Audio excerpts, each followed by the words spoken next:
வெளியில சிரிச்ச முகத்துக்கு சொந்தக்காரங்க, உள்ளுக்குள்ள வெளியில சொல்ல முடியாத அளவுக்கு கவலைக்கு சொந்தக்காரங்க. இந்த பதிவே பார்த்தீங்கன்னா, சிரிக்கிறவங்க எல்லாருமே உண்மையாவே சந்தோஷத்துல சிரிக்கிறாங்களா? அது மட்டும் இல்லாம நல்லவங்க எல்லாருமே கஷ்டப்படுறாங்க. கெட்டவங்க, பாவமானவங்கலாம் ரொம்ப சந்தோஷமா இருக்காங்களே! சொத்து பத்துக்களோட ஏகபோக வாழ்க்கையே வாழ்றாங்களே! இந்த குமுறல் எல்லா நல்லவங்களுடைய மனசுலும் எழுந்திருக்கும். இந்த கேள்விக்கு என்னப்பா ரகசியம் இருக்கு? இந்த கடவுளுக்கு கண் இல்லையா? சில நேரங்கள்ல புலம்பியிருப்போம் இல்லையா? நம்ம என்ன பாவம் பண்ணோம்? ஏன் நமக்கு மட்டும் இவ்ளோ சோதனைகள்? கொஞ்ச நாள்ல சரியாயிடும், கொஞ்ச நாள்ல சரியாயிடும். நம்மளும் பார்த்தீங்கன்னாக்க, வாழ்க்கைய நகத்த பார்க்குறோம். ஆனா, அந்த வாழ்க்கை நம்மள போட்டு துவச்சு எடுக்குது. இந்த கேள்விக்கு யாருப்பா பதில் சொல்லுவா? மிதுனத்துக்கும் இந்த கேள்வி இருக்கு. இத ஜோதிட ரகசியத்தோட நான் சொல்றேன். மிதுன ராசிக்காரர்களுக்கு ஏன் இந்த ஒரு நிலைமைய நீங்க அனுபவிக்கிறீங்க? அப்படிங்கிறது. இந்த பதிவ பார்க்கக்கூடிய மிதுன ராசிக்காரர்களுக்கு நான் ஒரு விஷயம் மட்டும் சொல்லிக்கிறேங்க. இந்த பதிவு நிச்சயமா நீங்க யாரு? நீங்க இந்த பூமிக்கு வந்த ரகசியம் என்ன? உங்களுடைய கஷ்டகாலம் ஏன் இப்படி இருக்கு? கஷ்டங்கள் தொடர்ந்து இருக்குமா? அது மறையுமா? இது போல நெறைய தகவல்கள் உங்களுக்கு பயனுள்ளதாக இருக்கும். குறிப்பா உன்னிப்பா கேளுங்க. ஏன்னா மனசு தெளிவடைஞ்சுட்டா, மத்த பிரச்சனைகள நம்ம சமாளிக்க முடியும். ஒரு பொறுமைய கையாள கத்துக்கோங்க. உங்கள எல்லாருமே 2 மனசுக்காரன் பாயவன் அப்படின்னு சொல்லுவாங்க. ஒண்ணு இழுக்க, ஒண்ணு புடிக்க அப்படிங்கிற மாதிரி. அப்படிலாம் கிடையாது. நாங்க மத்தவங்க ஒரு முறை யோசிச்சா, நாங்க 2 முறை யோசிப்போம். தெளிவான முடிவெடக்கூடிய ஆட்கள் அப்படிங்கிறத நிரூபிக்கணும். இல்லையா? அத இப்ப தெளிவுபடுத்திருவோம். மிதுன ராசி, புதன் ஆட்சி கிரகம். அறிவு, வேகம், பேச்சு, யோசனை இது எல்லாமே உங்களுக்கு இயல்பா வரக்கூடிய சக்தி. அதே புதன் தாங்க இவங்களுக்கு இரட்ட மனநிலையை கொடுக்கிறார். புதன்கிறவரு குழந்தை மாதிரி. சிரிக்கிறதும், விளையாடுறதும், எல்லாரையும் மகிழ்விக்கிறது தான். ஆனா ஒரு விஷயத்த கவனிக்கணும். நம்முடைய மனசு சின்னதுங்க. ஈஸியா காயமடைஞ்சிரும். மிதுனத்த பொறுத்தவரைக்கும் வெளியில பேச்சுல ஜாலியா, சுறுசுறுப்பா எல்லாருக்கும் நல்லவன். தனியா இருக்கிறப்ப தான் மனசு கூச்சலிடுது, அழுகுது, புலம்புது. என்னை யாருமே புரிஞ்சுக்கல அப்படின்ற உணர்வு பார்த்தீங்கன்னா, இவங்கள நிழல் மாதிரி போட்டு வதைக்குது. மிதுனம் அப்படின்னாவே காற்று ராசி.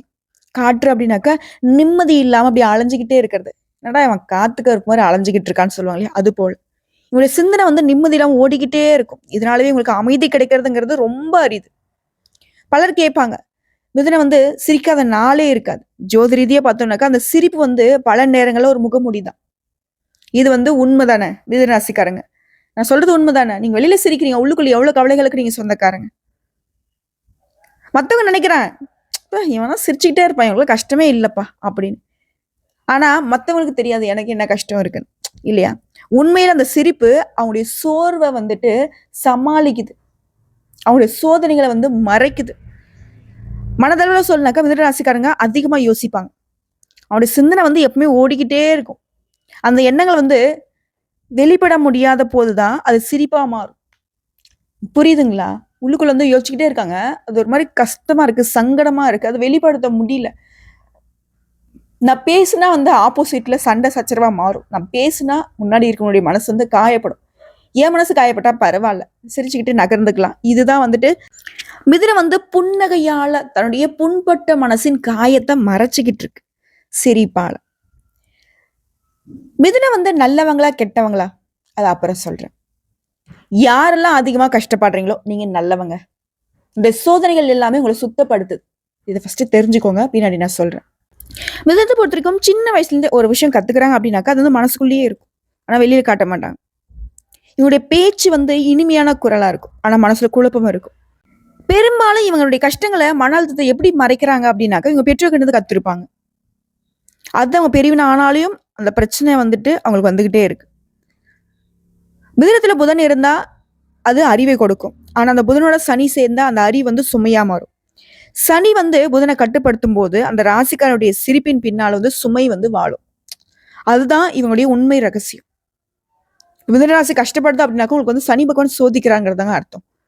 மிதுனம் உறவுகள் ரீதி எப்படி கஷ்டப்படுறாங்க அப்படின்னா, காதல் உணர்ச்சியால அல்ல, பேச்சால ஆரம்பிக்கிறவங்க. இவங்களுக்கு உறவு அப்படின்னாக்க நேரம் கொடு, கேளு, புரிஞ்சுக்கோ, இதை எதிர்பார்ப்பாங்க. சீரியஸ் ஆகக்கூடிய ஆட்கள். இவங்களுக்கு அன்பு சுமையா மாறும். அன்புனா கட்டுப்பாடுன்னு நினைச்சு பயப்படுவாங்க. ஆனா ஒரே ஒரு விஷயத்துக்காக ஏங்குவாங்க. என்னை யாருமே உண்மையா புரிஞ்சுக்கல அப்படின்னு. ஆனா அதையும் யார்ட்டையும் சொல்ல மாட்டாங்க. ஏன்னா நீ புரிஞ்சுக்கலங்கிறதையும் தெரியப்படுத்த மாட்டாங்க. ஆனா உள்ளுக்குள்ள வந்து இவங்க ஏன் நம்மளை புரிஞ்சுக்கலன்ற ஏக்கம் மட்டும் இருக்கும். இதுதான் மிதுனத்துடைய மிகப்பெரிய துயரமாவும் இருக்கு. வெளிப்படுத்தினா அவங்க வந்து புரிஞ்சுக்கிறதுக்கு வாய்ப்பு இருக்கு. இவங்க வெளியிலயும் சொல்ல மாட்டீங்க, ஆனா உள்ளுக்குள்ள கஷ்டமும் படுறீங்க. அதே போல தொழில், வேலை, வாழ்க்கைன்னு பார்த்தோம்னா மிதுனம் வந்து வேலையில வந்து ரொம்ப திறமைசாலிங்க. பேச்சு, அறிவு, வியாபாரம், கற்பித்தல் இதெல்லாம் வந்துட்டு இவங்களுக்கு வெற்றி உறுதி. நீண்ட காலமா ஆனா இவங்களால வந்து ஒரு வேலையை செய்ய முடியாது. மனசு வந்து ஒரே மாதிரி இருக்காது. ஒரே விஷயத்துல சலிப்பு வந்துடும். இதனால இவங்களுக்குள்ள நான் எந்த பாதையை தேர்ந்தெடுக்கணும் அப்படின்ற கேள்வி வந்து எப்பவுமே குழப்பத்தை ஏற்படுத்திக்கிட்டே இருக்கும். இதனாலதான் இவங்களுக்கு வந்து வெற்றிங்கிறது தாமதமாகுது. ஆனா ஒரு நாள் வந்துருச்சு அப்படின்னாக்கா மிதுனம் எப்படின்னாக்கா மின்னல் மாதிரி எழுஞ்சிரும். முடிவு பண்றது கஷ்டம்தான். ஆனா அவங்க ஒரு முடிவை எடுத்துட்டாங்கன்னு வச்சுக்கோங்களேன், அதுல மற்றவங்களோட பல மடங்கு வளர்ச்சி அடைஞ்சிருவாங்க. புதனை பொறுத்த வரைக்கும் உங்களுடைய மூளையின் இயக்கங்க, சந்திரன் உடைய மன அமைதி, இது ரெண்டுலுமே பிரச்சனை வந்துருச்சு அப்படின்னாக்கா உங்களுடைய சிரிப்பு வந்து மங்கிரும். புதனையும் சந்திரனையும் பலப்படுத்தணும். அதுக்கான வழிகளை நான் சொல்றேன், நோட் பண்ணிக்கோங்க. ஏன்னா புதனும் சந்திரனும் ரொம்ப இம்பார்ட்டன்ட் உங்களுக்கு. காலையில 6 மணிக்கு பசும்பால் குடிச்சிட்டு, காய்ச்சின பாலா காய்ச்சாத பாலா இந்த டவுட்லாம் வேண்டாங்க. உங்களுக்கு எந்த மாதிரி குடிக்க தோணுதோ பட் பசும்பால் அருந்தணும். ஓம் புத் புதாய நமக இந்த மந்திரத்தை ஒரு 21 முறை சொல்லுங்க. புதன் கிரகத்தை வலுப்படுத்த பச்சை நிறத்தை அதிகமாக பயன்படுத்துங்க. வாரத்துக்கு ஒரு நாள் மௌனமா இருக்கணும். பேசாம எழுதி கொள்ளக்கூடிய பழக்கத்தை அதிகமாக பண்ணுங்க. மன அமைதிக்கு ஒரு பெரிய பலன் இதை கொடுக்கும். முடிஞ்ச அளவுக்கு மிதுனம் வந்து பேசுறத கட்டுக்குள்ள வச்சுக்கணும். அமைதி காக்கணும். அமைதி எந்த அளவுக்கு வந்து நீங்க ஆயுதமா தூக்குறீங்களோ அந்த அளவுக்கு வெற்றி அப்படிங்கிறது தன்னால உங்களை வந்து சேரும். மிதுனராசி பொறுத்த வரைக்கும் எல்லாரையும் மகிழ்ச்சியா வச்சுக்கணும்னு நினைப்பீங்க. ஆனா இரவு நேரங்கள்ல ரொம்ப மன அழுத்தத்துக்கு உள்ளாகுறீங்க. தூக்கம் இல்லாம தவிக்கிறது பெரும்பாலும் மிதுனம். நம்ம இந்த ஜோதி ரீதி என்ன சொல்றோம் அப்படின்னாக்கா மிதுனம் வந்து சரியா இருக்கணும். மனக்குழப்பத்தெல்லாம் வந்துட்டு ஒதுக்கணும். உங்களால வந்து யோசிக்காம இருக்க முடியாது. ஆனா ரொம்ப அழுத்தத்துக்கு உள்ளாகாம இருக்கிறதுக்கு தினமும் ஒரு 10 நிமிஷம் தியானம் பண்ணுங்க. அமைதி உங்களுக்குள்ள வந்துருச்சு அப்படின்னாவே இந்த குழப்பம், இந்த கூச்சல், இரட்ட மனநிலை அதெல்லாம் போயிடும். மிதுனராசி பெண்ணை பொறுத்த வரைக்கும் எல்லாருக்கும் ஆலோசனை கொடுப்பாங்க. ஆனா தனக்காக வரப்ப அதை யோசிக்க மாட்டீங்க. குறிப்பா மிதுனராசி பெண்களுமே மௌனமா இருக்க பழகிக்கோங்க. இப்படி உணர்ச்சிகளை புரிஞ்சுக்கிறதுக்கான ஒரு வாய்ப்பு இருக்கும். இதே ஒரு மிதுனராசிக்காரங்க ஒரு தொழில் பண்றீங்க, உத்தியோகத்துல இருக்கீங்க, அந்த மாதிரினாக்கா ரொம்ப நகைச்சுவா பேசுவீங்க. ஆனா மனசுல கடன் சுமை அதிகமா இருக்கும். நீங்க புதனை வழிபாடு பண்ணுங்க, அது உங்களுக்கு ஒரு நல்ல தீர்வா கிடைக்கும். குறிப்பா புதன்கிழமைகள்ல பெருமாள் வழிபாடு உங்களுக்கு அதிர்ஷ்டங்க. பெருமாளை வழிபாடு செய்தால் ஆட்டோமேட்டிக்கா மகாலட்சுமி தன்னுடைய அனுகிரகம் பரிபூர்ணமா கிடைக்கும். ஸோ பொருளாதாரத்துல நம்ம வந்து ஸ்டேபிள் ஆகிடலாம். விருது எப்பவுமே வந்து ஏன் இரட்டை முகம்னு சொல்றாங்க அப்படின்னா உண்மையா அது வந்து இரட்டை முகம் இல்லை.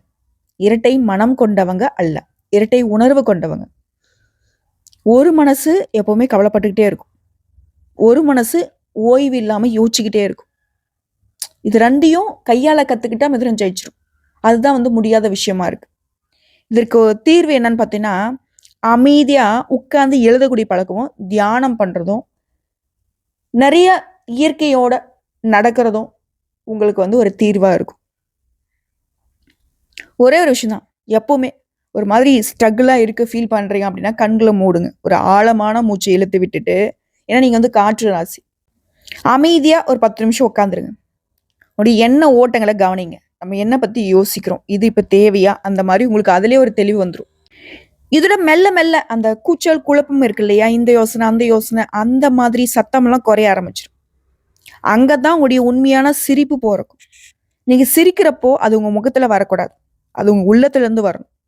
இதுல நல்லவன் ஏன் கஷ்டத்தை அனுபவிக்கிறான் அப்படின்னா அந்த கஷ்டங்கள் உங்களுடைய மனசை வந்து தூய்மையாக்குதுங்க. ஜோதிடத்தை பொறுத்த வரைக்கும் ரகசியம் சொல்லட்டுமா, புதன் சந்திரன் சனி இந்த 3 கிரகங்கள் தான் நம்மளை இயக்கிறது. இவங்க தான் மிதுனம் அப்படிங்கிறது இந்த இயக்கத்துடைய மையம். சிரிப்புக்கு பின்னால மறந்துடக்கூடிய துயரம், அதை புரிஞ்சுக்கத்தான் இன்றைய பயணம் உங்களுக்கு. புதன் குரு சனி இந்த 3 கிரகங்களுடைய பலவீன காலத்தை மிதுனராசி கடந்து வந்திருக்கீங்க. கடந்த 10 வருஷமா 2009 2021 வரைக்கும் உங்களுடைய வாழ்க்கை வந்து பார்த்தீங்கன்னா ரோல் கோஸ்டர் மாதிரி, மேல கீழே மேல கீழே, அடுத்த நாள் இந்த நாள் அப்படின்ட்டு. ஒரு நாள் நம்பிக்கை, அடுத்த நாள் குழப்பம். இது வந்து புதனுடைய பரீட்சை காலமா கூட நீங்க அனுபவிச்சிருப்பீங்க. காற்று ராசிக்காரன் காத்துல தான் பரீட்சை எழுதுவான் அப்படிங்கிறது வந்து சித்தர்கள் சொன்ன வாக்கு. அப்ப இதுல இருந்து மிதுனம் தெரிஞ்சுக்க வேண்டியது, மிதுன ராசிக்காரங்க சோதனை அனுபவிக்கிறீங்க அப்படின்னாக்கா உங்க மனசு வந்து உறுதியாகுது, வலிமைப்படுதுன்னு அர்த்தம். அந்த காலத்துல பல மிதுன ராசிக்காரங்க நம்பிக்கை உடைஞ்சிருக்கும். கடந்த 10 வருஷத்துல சொல்றேன். அன்பை இழந்திருப்பீங்க, தனிமை அடைஞ்சிருப்பீங்க. யாருமே துணை இல்லாத ஒரு ஒத்த ஆளா நின்று இருப்பீங்க. ஆனா அந்த காயம், அந்த தனிமை தான் உங்களுடைய பலம்ங்கிறத இப்போ புரிஞ்சிருப்பீங்க. 2023 to 25 வரைக்கும் புதன், குரு, சனி மிதுனம் இது நம்பிக்கையை வந்து மீண்டும் கொடுத்திருக்கு. ஆனா இன்னும் ஒரு விஷயம் மட்டும் இருக்கு. சந்திரன் வந்து மனசை வந்து அலைப்பாய் விட்டுக்கிட்டே இருக்காரு, கலங்கடிச்சுக்கிட்டே இருக்காரு. அதனாலதான் இப்போ வந்து மிதுனம் வெளியில சிரிக்கிறீங்க, உள்ளுக்குள்ள வந்துட்டு ஆனா குழப்பமாவே இருக்கு, கவலைகளே சூழ்ந்திருக்கு. இப்போ மிதுனத்துடைய பாதை எப்படி தெரியுமா இருக்கு? புதுசா நண்பர்கள் வராங்க, பழைய நினைவுகளும் வந்து போகுது. மனம் வந்து இன்னுமே உங்களுடைய பாதை வந்து தேடிக்கிட்டே இருக்கு. ஆனா சித்தர்கள் உங்களுக்கு என்ன தெரியுமா சொல்றாங்க? மனசு சுழலும் போதுதான் ஆன்மா விழித்தெழும். இப்போ மிதுனம் வந்து விழித்தெழக்கூடிய காலம். சோ உங்களுக்கான பரிகாரம் சொல்றேன், இந்த இடையிலே வருது, நோட் பண்ணிக்கோங்க. புதன்கிழமையில துளசி செடிக்கு நீர் ஊத்தி வழிபாடு பண்ணு. சனிக்கிழமைகள்ல முதியவர்கள் யாராவது ஒருத்தர் வந்து உணவு அளிங்க. உங்களால முடிஞ்ச அளவுக்கு ஒருத்தருக்கோ 2 பேருக்கோ உங்களால முடிஞ்ச அளவுக்கு, ஆனா முதியவங்களுக்கு உணவு கொடுக்கணும். தினமும் காலையில 6 மணிக்கு சுத்தமா குளிச்சு முடிச்சு நம்முடைய வீட்டுல பூஜை அறையில உட்கார்ந்து ஓம் நமோ நாராயண இந்த மந்திரத்தை குறைஞ்சது 9 முறை சொல்லுங்க. அதிகபட்சம் 108 முறை சொல்றது சிறப்பு. மன அமைதிக்கும் வாழ்க்கையுடைய முன்னேற்றத்துக்கும் இது ஒரு சிறந்த பரிகாரம். இதுல உங்களுக்கு எதிர்காலம் எப்படி இருக்கும்? கடந்த 10 வருஷமா கஷ்டப்பட்டுட்டீங்க. இனி இதுக்கான பதில் என்ன தெரியுமா? 2026ல இருந்து 32 வரைக்கும் மிதுனத்துடைய வாழ்க்கையில ஒரு விளைச்சல் பருவம்னு சொல்லலாம். ஒரு நல்ல ஒரு பலன்களை வந்து அனுபவிக்க போறீங்கன்னு சொல்றேன். எந்த நேரம் குரு வந்து 9ஆம் வீட்டுல வருது. அது உங்களுக்கு வந்து ஒரு ஆசீர்வாத நிலை. சந்திரன் வந்து வலுப்பெறாரு, புதன் வந்து முன்னேற்றத்தை கொடுக்குறாரு. இந்த ஆண்டுகள்ல தொழில உயர்வு, குடும்பத்துல அமைதி, நிதி வளம் பெருகும், நீண்ட நாள் கனவுகள் எல்லாமே நிறைவேறும். ஆனா சித்தர்கள் என்ன சொல்றாங்க தெரியுமா? உயர்வுக்கு முன்னாடி மனம் தாழ்ந்து போகும்னு. இதனால தாங்க 2025 முடியிற வரைக்கும் உங்களுக்கு இன்னும் சோதனை இருக்கு. அதுக்கு பின்னாடி மிதுனம் சிரிக்குது அப்படின்னாக்கா அது உண்மையான சிரிப்பு, உண்மையான வெற்றிக்கான சிரிப்பா மாறும். உங்களுக்கு அகத்தியர் சித்தர் சொன்ன ரகசியம் என்ன தெரியுமா? மிதுனத்திற்கு மிதுனம் சிந்திக்கும் காற்று, அவன் மூச்சு வந்து தெய்வ சுவாசம்னு. அவருடைய சிந்தனை வந்து உலகத்தையே மாற்றக்கூடிய திறன் உடையது. ஆனா அந்த சிந்தனை வந்து சீரா இருந்தாதான் அவனுக்கு பலன் கிடைக்கும் அப்படின்னு. அதனால மிதுனம் என்ன பண்ணும்? பகல் வேலையில மிதவை போல, இரவில தியானம் பண்ணணும். தியான முறையை சொல்ற கேட்டுக்கோங்க. ஒவ்வொரு இரவும் படுக்கிறதுக்கு முன்னாடி மூச்சை ஆழமா இழுங்க. நான் அமைதியா இருக்கேன்னு சொல்லுங்க. நிலவை பார்த்து 3 நிமிஷம் அமைதியா இருங்க. இது உங்களுடைய மன அழுத்தத்தை குறைத்து புதனுடைய அதிர்வை சமநிலைப்படுத்தும். அதே போல புதன் பரிகாரம் சொல்ற கேட்டுக்கோங்க. புதன் சரியா இருந்தா மட்டும்தான் மிதுனம் ஜெயிக்க முடியும். ஸோ பச்சை நிற ஆடைகளை அணியிறது, பச்சை நிறத்தை அதிகம் பயன்படுத்துறது, கட்டாயம் ஒவ்வொரு புதன்கிழமையும் பசு மாட்டிற்கு பச்சை பயிறு பிளஸ் வெல்லம் சேர்த்து உணவா கொடுக்கறது உங்களுக்கு புண்ணியத்தை சேர்க்கும். பாவ கணக்கு எதுவானா இருக்கட்டும், நமக்கு தெரியாது போன ஜென்மத்துல நம்ம என்ன பாவம் பண்ணோம், ஏது பாவம் பண்ணோம் நமக்கு எதுவுமே தெரியாது. அந்த பாவ கணக்கு குறையணும். புண்ணிய கணக்கு ஏறுதோ இல்லையோ நம்முடைய பாவத்துடைய பாதிப்பு குறையணும். ஸோ அதுக்காக இதை பண்ணுங்க. அதே போல குழந்தைகளுக்கு கல்விக்கு உதவி பண்ணுங்க. இந்த படிக்கக்கூடிய குழந்தைகளுக்கு கல்விக்காக, அவங்க அறிவு பசிக்காக உதவி பண்றப்ப, ஏன்னா புதன் அப்படின்னாவே அறிவு. மற்ற குழந்தைகள் வந்து அறிவு கத்துக்க, அறிவு மேம்படுத்த நீங்க உதவி செய்றீங்க அப்படின்னா அது வந்து புதனையும் சரிப்படுத்தும், குருவையும் சரிப்படுத்தும். ஸோ இந்த 2 கிரகனுடைய சந்தோஷத்திற்கு நீங்க காரணமா மாறுவீங்க. அப்போ உங்களுடைய வாழ்க்கையில ஆட்டோமேட்டிக் இருக்கக்கூடிய பிரச்சனைகள் எல்லாமே சரியா போயிடும். அதே போல சந்திரன் பரிகாரம். திங்கள் தோறும் இரவு நிலவை பார்க்கணும், தண்ணீர் நல்லா குடிக்கணும், உங்களுடைய தாயை வணங்கணும். சந்திரன் அப்படின்னாவே தாய் கிரகம் இல்லையா? அதனால எந்த அளவுக்கு அம்மாவுடைய ஆசீர்வாதம் உங்களுக்கு இருக்கோ அந்த அளவுக்கு நீங்க சிறப்பா இருப்பீங்க. அதே போல சனி பரிகாரம். சனிக்கிழமைகள்ல கருப்பு உளுந்து தானம் பண்ணுங்க. பசுமாடு மற்றும் பைரவர்னு சொல்லக்கூடிய நாய், காகங்களுக்கு, பறவைகளுக்கு உணவு கொடுங்க. அது உங்களுக்கு வந்து மிகுந்த நன்மை கொடுக்கும். இந்த 3 பரிகாரம் சேர்த்து செஞ்சிட்டீங்க அப்படின்னாக்கா மிதுனம் மன அமைதி பிளஸ் பொருள் வளர்ச்சி, நல்ல உறவு, இந்த 3ஐயும் ஒரே நேரத்துல அடைய முடியும்.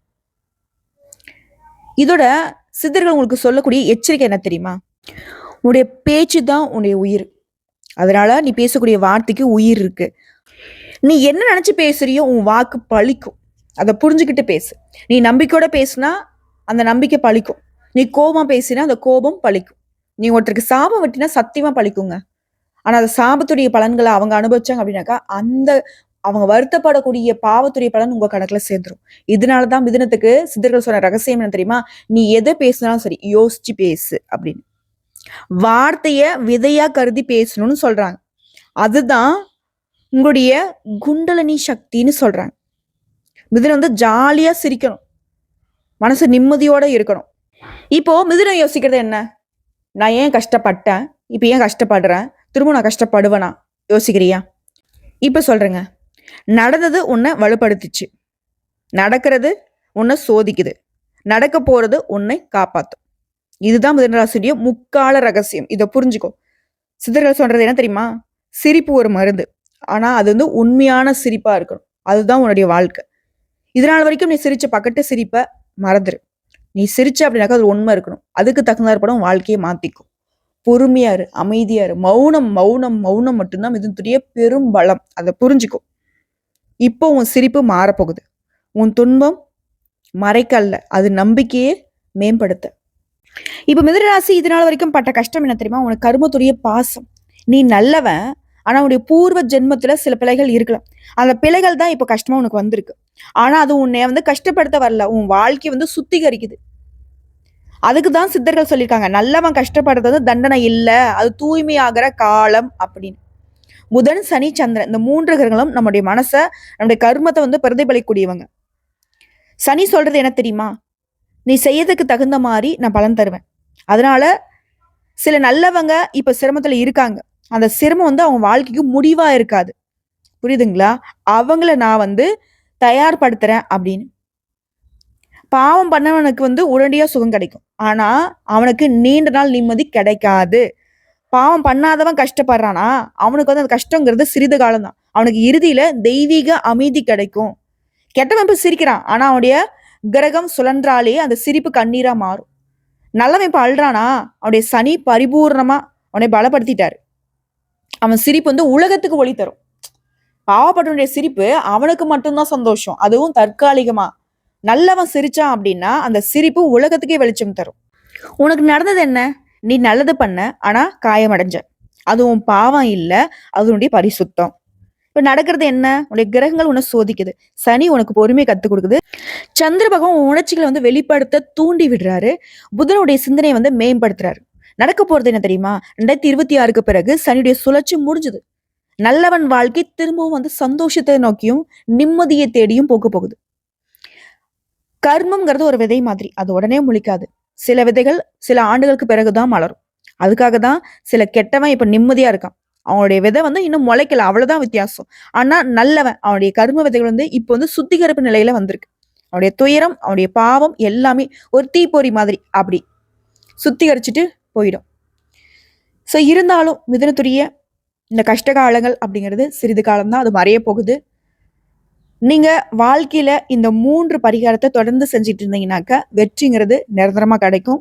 சனி பரிகாரம், சனிக்கிழமைகள்ல கருப்பு நிற நாய்க்கு உணவு கொடுங்க, பசுமாடு மற்றும் முதியவங்களுக்கு உதவி பண்ணுங்க.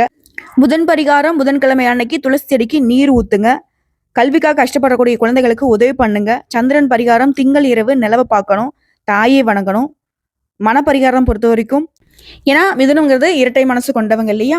உங்க மனசை கட்டுப்படுத்த தினமும் காலையில் எழுந்த உடனே எனக்கு நடக்கிறது எல்லாமே நல்லதாவே நடக்கும், தெய்வம் எனக்கு துணை இருக்கும், இப்படி வந்து உங்க மனசுக்குள்ள சொல்லிக்கிட்டு பழகுங்க. அது உங்க மனசை வந்து வலுப்படுத்தும். சிம்பிளுங்க. மிதுனம் ஒன்னே ஒன்று தான் நினைக்கணும், என்ன நடந்தாலும் சரி இது எனக்கு நல்லதுதான் அப்படின்னு யோசிச்சுப்பாரு. ஓகேவா? நல்லவன் கஷ்டப்படுறான், அவன் தெய்வத்துடைய பரிசுத்தமான ஆவி, அவனுடைய சோதனை அவன் ஆன்மாவின் பரிசு. கெட்டவன் சிரிக்கிறான், ஏன்னா அவனுடைய விதை வந்து இன்னும் முளைக்கல, அவனுடைய சுகம் தற்காலிகம். ஒரு நாள் நீயும் புரிஞ்சுக்குவீங்க, உன்னுடைய கஷ்டம் உன்னை தண்டிக்க வரல, உன்னை தெய்வம் வந்து வடிவமைச்சிருக்கு. புரியுதா? நீங்க நல்லவங்க, அதனாலதான் சனி உன்னை சுத்திகரிக்கிறாரு. நீ சிரிக்கிறத மட்டும் நிறுத்தாத. நாளை வந்து உன்னுடைய சிரிப்பு உலகத்துக்கே வெளிச்சம் கொடுக்கும். நல்லவங்க சிரிச்சா நாடு செழிக்குங்க. ஸோ மிதுன ராசிக்காரங்க சிரிக்க போறீங்க, இந்த உலகமே செழிப்பா இருக்க போகுது. வாழ்த்துக்களுங்க. வாழ்க வளமுடன். இந்த பதிவு பிடிச்சிருந்தா வீடியோக்கு லைக் பண்ணுங்க, நம்ம சேனல் சப்ஸ்கிரைப் பண்ணுங்க. மேலும் பிடிக்கணக்க ஃப்ரெண்ட்ஸ் அண்ட் ஃபேமிலிக்கு ஷேர் பண்ணுங்க. மிதுனத்துக்கு கட்டாயம் ஒரு தெளிவு கொடுத்துருக்கோம் இந்த பதிவு. உங்களுடைய கஷ்டம் எல்லாமே தெய்வம் கொடுக்குற சோதனை அப்படின்றத புரிஞ்சிருப்பீங்க. நல்லா இருக்க போறோம். கண்டிப்பா நம்ம நல்லா இருக்க போறோம். ஏன்னா மனசு தெளிவடைஞ்சிட்டாவே மிதுனம் ஜெயிச்சுரும். இந்த பதிவு கண்டிப்பா உங்க மனசுக்கு வந்து ஒரு தெளிவ கொடுத்திருக்கும். ஒரு வழிகாட்டுதல கொடுத்திருக்கும். உங்களால பல பேர் வாழ்ந்திருக்காங்க. இப்போ உங்களுக்காக நீங்க வாழப் போறீங்க. இனியும் வந்து எனக்கு குழப்பமா இருக்கு. நான் இப்படி கஷ்டப்படுறேன். இந்த புலம்பல்கள் இருந்தா ஒரு பிரயோஜனமும் கிடையாது. புலம்பல விட்டுட்டு அடுத்து என்ன பண்ணணும்? அமைதியா உட்காந்து யோசிச்சு பாருங்க. தினம் தினம் ஒரு 10 நிமிஷம் கடவுள்கிட்ட ஒப்படைச்சிருங்க. இன்னைக்கு எனக்கு இந்த பிரச்சனை இருக்கு கடவுளே. இத நான் எப்படி பண்ணட்டும்? அப்படி யோசிச்சீங்க அப்படின்னாக்க 2 விஷயத்த வைங்க. இத வந்து நான் செய்யட்டுமா? செய்ய வேண்டாமான்னு. அமைதியா கடவுளுக்கு முன்னாடி உட்கார்ந்து அந்த விஷயத்த நீங்க யோசிக்கிறப்போ, உங்களுக்கு ஒரு தெளிவு கிடைச்சிரும். எது உங்களுக்கு வந்து சரியானதுங்கிறத தெய்வம் காட்டிக் குடுத்துரும். ஸோ இவ்வளோதாங்க இதனுடைய மொத்த வாழ்க்கை ரகசியமும். ஓகேவா? இதோட உங்களுக்கு ஏதாவது ஆன்மீகம் சம்மந்தப்பட்ட கேள்விகள், இல்ல உங்களுக்கு தனிப்பட்ட முறையில ஏதாவது கேள்விகள் இருந்தா கமெண்ட் பாக்ஸ்ல எழுதுங்க. உடனடியாக பதில் தெரிவிக்கப்படும். ஓம் நமோ நாராயண.